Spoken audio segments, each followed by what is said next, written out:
Molweni nto zakuthi molweni. Ayimani ndithi mandike ndisondele. Uyazi bantu baseMzantsi Afrika, ndiyacinga indlela esenza ngayo izinto ngelinye ixesha izoke singaqondi kakuhle into yokuba ingabe into iyawuhamba ihambe iphume phi. Okokuqala mandivakalise ukubonga ukubulela kwabo abaye bayijonga into kaTata uGugu Dlamini bayijonga ngakwicala apho bathi uxhatshaziwe okanye ubelixhoba. Kodwa ke ngoku ndinolwazi olupheleleyo labantu balapha kule app kaTikTok. Abantu bale app indawo yokuqala basebenza ngento abayaziyo into yokuba iyawubanyusela ama-followers, iyawubanyusela i-likes, iyawubenza bebe kwi-public figure. So ingabi sajongwa into yokuba kwezi family ingaba namhlawumbi zona iyawuzibeka phi na into kaTata uGugu. Uba undiva kakuhle kuloo ndawo kuyo, sonke sixhalabile ngokubhadla.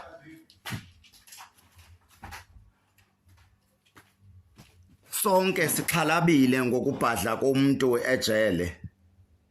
Sibe thina sikha phakathi singayazi inyaniso, singabazi futhi ubuxoki ubabo buphi. Now ndicela undimamele kakuhle, kunjalo nje uchithe ixesha lakho uyidlale le video uyigqibe. Kune-families apha uba ndive kakuhle, ii-families ekubonakala into yoba kwasekuqaleni kwabakhona ungaboni ngasolinye.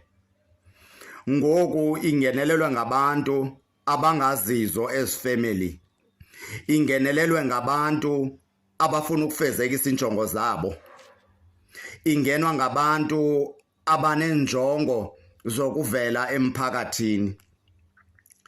Kodwa ke ngoku ingabi sajongwa into yokuba ingaba kwezi family ezimbini uphemba uphi umlilo. Into eyenziwayo ngoku kutsha nje abangayiboni uba iyingozi izawubhenefitha kwabo bantu bakaTikTok, bona balungisa izinto kuTikTok.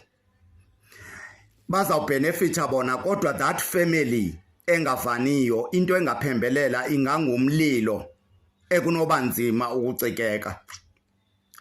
Uzukhumbule uba uhleli kokwenu, awuzange uve pain ngalento, awuzange ufile anything about this. Kodwa let me tell you, uba ngaba nizosebenzisa i-VNs zalamakhaya, ize omama abadala pha ekhaya notata omkhulu nobhuti notata omncinci nabomalume bavume ukusetyenziswa kule app kaTikTok, ize niyazi into yokuba nilivulile igazi phakathi kwelaa khaya. Nawuthi ndanditshilo amaxesha amaninzi ziba mbalwa izinto endivamise ukuzonqanda ngazo apha kule app kaTikTok nakweyiphi na iplatform ye-social media xa ndibona into yokuba into iyawukwenza udlame okanye impi engenakunqandeka. Uzukhumbule aba bantu basasaza le family nentetho zale family, barekhoda le family, bahleli emizini yabo. Bona futhi ngeke babe involve xa ezi family zisilwa, ngoba if uyamamela ngoku bayabizana ngamagama, bayaxelelana ngokwamagama. Wena uzobuphi singakanani security osicreatile for ukudefenda ezi family zezingabulalani kulento. Yabona bafowethu, siyayazi kubalulekile kwaye futhi kusemdleni wokuba singavumeli into yoba kube khona amaxhoba eMzantsi Afrika. Kodwa ze ithi indlela enizoyiphatha ngayo niyenza niqhubeka nibe nisazi into yoba eza family nizithethisa apha kuTikTok nakwi-VNs niyazi futhi uba zikhuselekile. Ze ningavuli igazi phakathi kwezi family. ze kube khona abantu esibaluzayo ngenxa yento bakusiliwa into yokuba utata uGugu uxhaphazekile. Zamani kangangoko ngendlela zonke ezithubelezayo, kodwa musani ukusebenzisa ii-VNs nibarekhode abantu befemeli baphinde nabo baqhubeke bangayiboni, ngoba ngabantu abadala abaya bazokonwabela uba ufikile. Wena ufezekisa injongo zakho zoba uthi uyabarekhoda, ufuna bavele bahambe bevela. Bangaphi abantu abachaphazelekile ngokuba khona kukaGugu eprison okanye mhlawumbe ejele?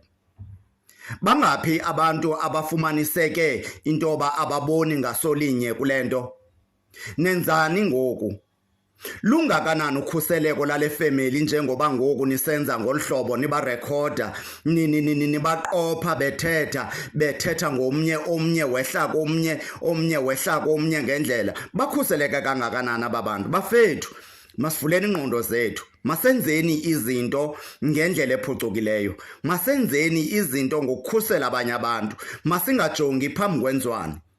Masingacingi intoba lento siyenza uba sasive kuthiwa uTikTok unamandla, senze izinto esingakwaziyo ukuzihluza, sikwazi ukuthi lena ingcono, lena ibhetele kunaleya.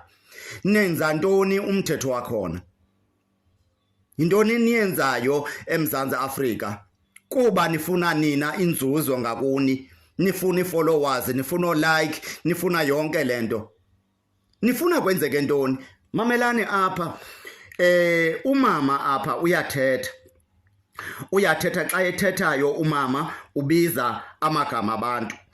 Ungacingi intoba ke bonke aba bantu babize amagama, umntu uzozilwela eyakhe ipati ngoba kuthethwe ngegama lakhe kwi-social media.